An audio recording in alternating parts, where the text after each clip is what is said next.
Now let's take a look at criteria for selecting instruments. In general, and this is whether we're talking pre-offer or post-offer,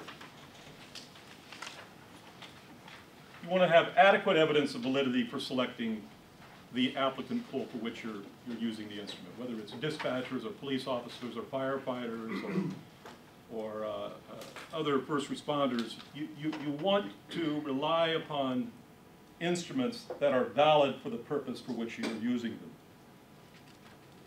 You also want to seek instruments that have, for which there is an absence of adverse impact, unless you're able to demonstrate business necessity with respect to the dimension itself that is associated with the assessment. Do you have an example of that? No, because I try not to use, I think there's enough alternatives that I'm not going to rely upon the affirmative defense. I'm going to try to avoid the adverse impact to begin with. One example might be cognitive testing. I know some psychologists use paper pencil cognitive tests. I don't, because the adverse impact is significant. I instead use performance-based assessment, cognitive assessment tools.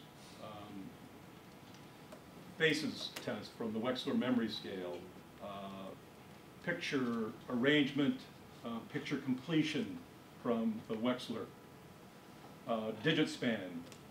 They all have job-relevant elements to them, working memory tests for 911 dispatchers, but they don't produce adverse impact. Performance tests tend not to produce adverse impact, but paper pencil tests do. So my personal approach is to avoid the use of paper pencil tests for measuring cognitive, for predicting cognitive, largely IQ. But there are psychologists who do. They produce adverse impact, and you avoid the adverse impact outcome by not selecting on it and just reporting the information. That's the way some use it. I think that's how you use it, right? That's the way we prefer to do it, is to include a cognitive measure, really primarily the Wonderlic, and a number of us do that, and it's very effective. And anyway, if anybody wants anything at the break, I'd be happy to tell you what the details are. When you say it's effective, it's extremely effective in indicating who's going to succeed during the first year of probation. right? But you don't use it to make decisions. We don't make the selection decisions on the basis. We just, like you said, we record. You just tell them this person's stupid.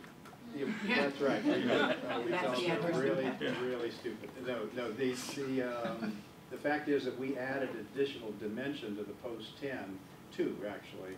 That's really not the 10 commandments, the post 10, and they cut the cognitive part out because they have a post-cognitive test, which all the agencies use a low pass point, and so the people coming through get low scores on the cognitive test called the Wonderlic or any other cognitive test, and so they come in really unable to deal with the academy and the field training program. And we just tell them that you're going to require remediation and they may not make it. That's their choice. And in a rating system where we have A, B, C, C minus D, and F, we can knock them down, still pass them, and they hire them, and they just turn out to be lousy when they get to the academy or FBA program. Right. So cognitive is, you have your position and we have ours, and I think. No, I think we're both trying to use cognitive measures in a way that doesn't produce adverse impact. Well, we are too, and that is. So that's why I said we're both trying to do that. We are, and the way we do it is, if you don't really have adverse impact if you bracket the scores, or what the IO psychologists would call banding.